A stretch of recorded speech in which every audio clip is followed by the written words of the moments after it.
Welcome back. We are going to continue with our forum with the City Council District 4 candidates, Democrat Jack Willis and Republican Diana Phillips. Let's begin with an opening statement from each of you. Jack, we'll start with you first. Okay, I'm Jack Willis. I am a transplant to Indiana. I lived in the Philadelphia area for my first 17 years of life because my dad worked for Philco in Philadelphia. And for the people who don't know, Philco stands for the Philadelphia Company. We got transferred in 1965 when Connersville opened a new Philco plant. And at first, I didn't want to come out here because I was a senior, so it had me. But I was welcomed by everybody in the town, my classmates. It was the best move I ever made. I'm very happy to be here. I graduated from Connersville in 1966. I spent 4 years in the Navy. I have coached many sports teams, basketball, football, baseball. And I am now a substitute teacher at Connersville High School, and I enjoy being around the youth of Connersville. Okay, thank you very much. Diana? Thank you. I'm Diana Phillips. I was born and raised in Connersville in Fayette County. I have one daughter, Gina. I have two grandchildren. My grandson, Devin, is 15 and a sophomore at CHS, and Kendall, my granddaughter, is a sixth grader at Eastview. I do have experience on council. I was on council from 1995 to 2003. I'm very proud of that. I did serve on the Area Planning Commission and the Urban Enterprise Zone boards, to name a couple. And I graduated from high school here in 1965, just celebrated our 50th reunion. And I love Connersville. I moved outside the city limits and I'm back in the city limits and eligible, so I would appreciate the vote. All right, thank you very much. We're going to move on to our first question. Jack, this will be for you. Well, you're starting out. Okay. Indiana state law permits a city to impose a public safety income tax of 1.5%. The law also requires the Loit and Coit tax, which is already in place locally.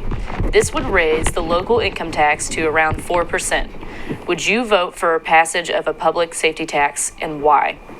Well, no, I don't think we are in a position for more taxes to the people right now. The economy of the city is not good. So I'd be against that. What I would like to see is to keep the proper complement of police officers on the street.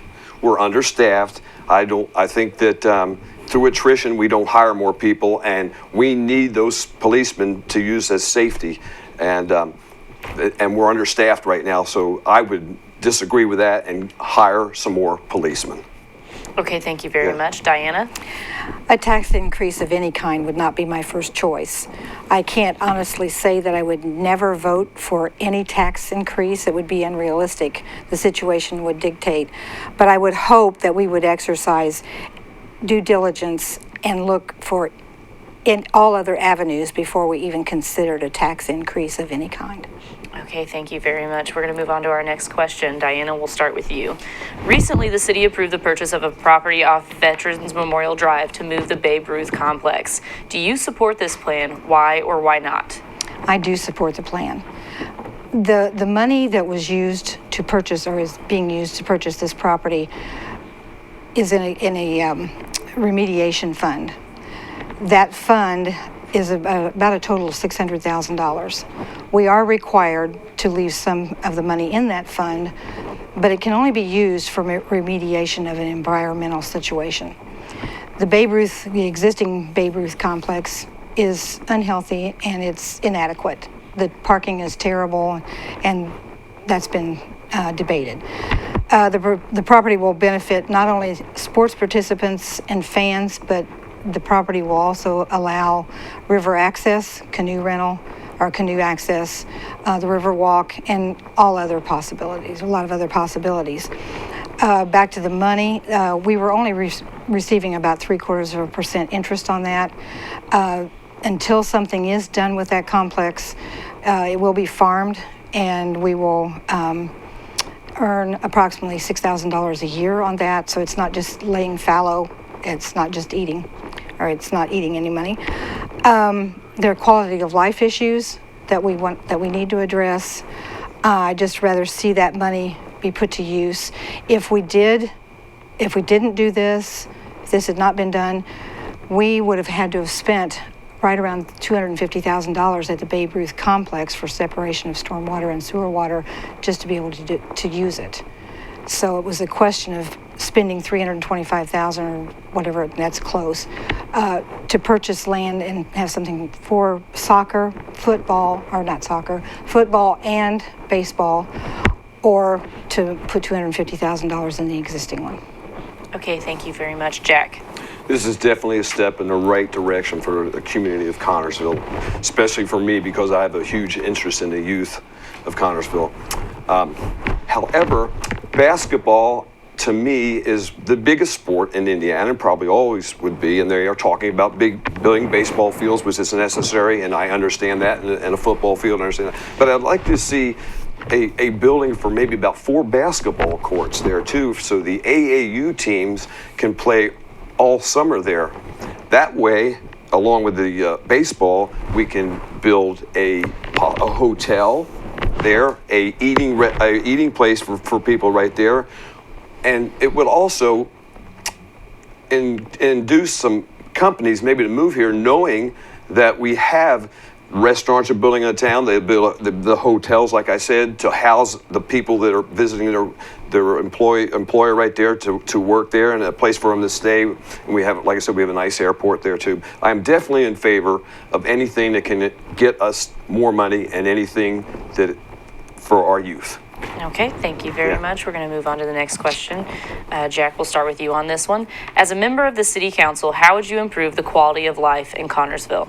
Well, like so many other candidates have talked, we have to beautify our town. I've been walking around, we've all been campaigning, and it is just awful. Just sidewalks are just are gone, and people, and not shrubs, clean grass growing all over the place, people not living in houses, the windows broken. I would like to, and sidewalks that people couldn't eat, like maybe up in Flint and Eby, they have no sidewalks. I think they would like that up there.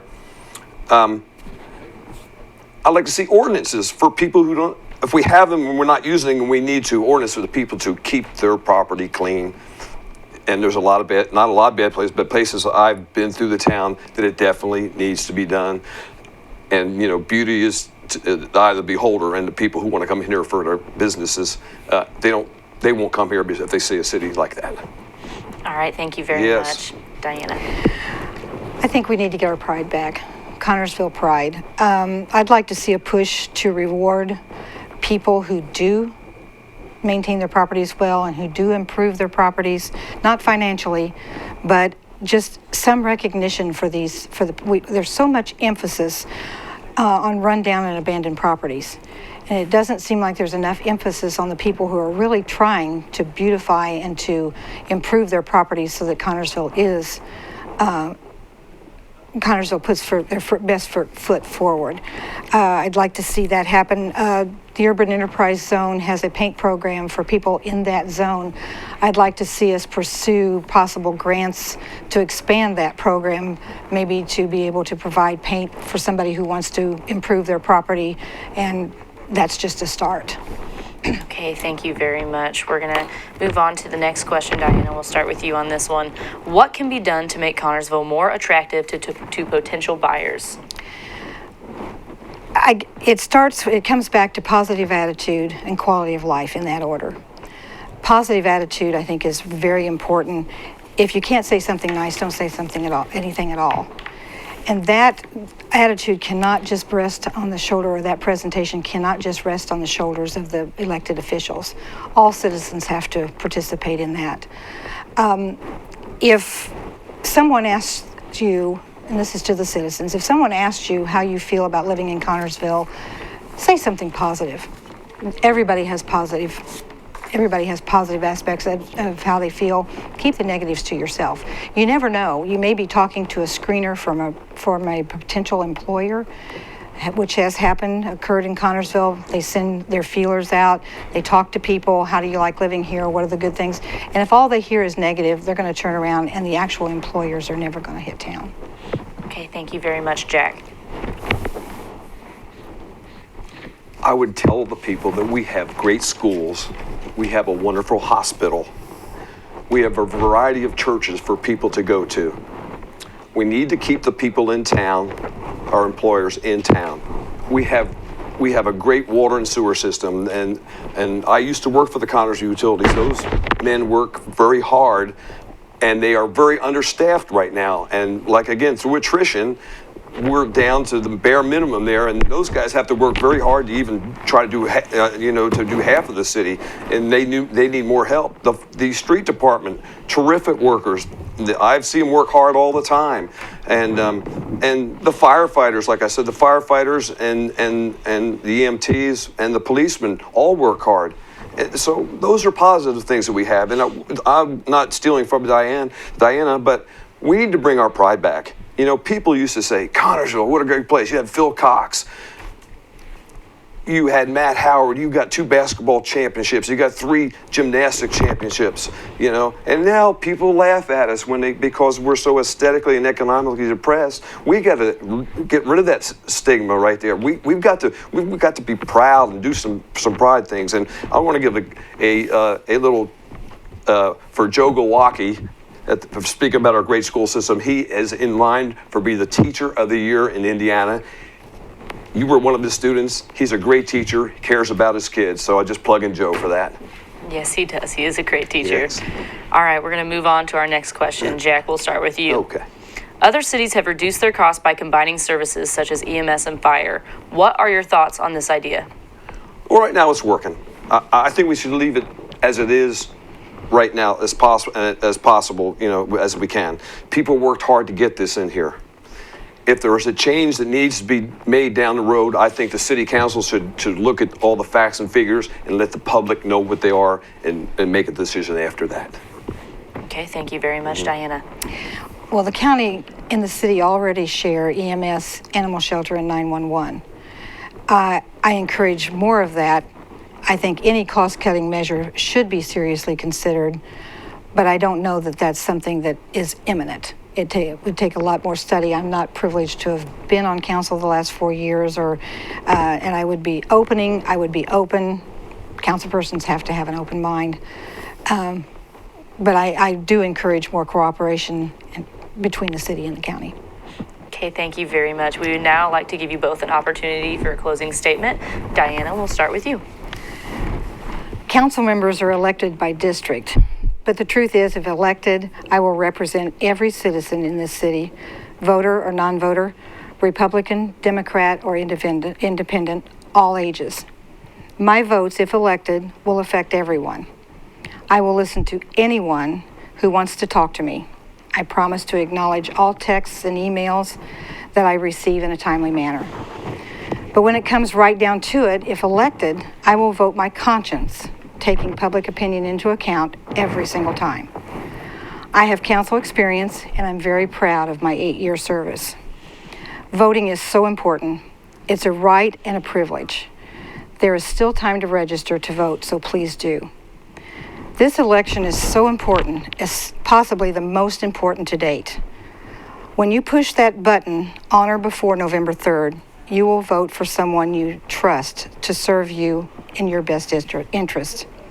Voters of District 4, I hope I'm that best person. Okay, thank you very much. Jack. Okay.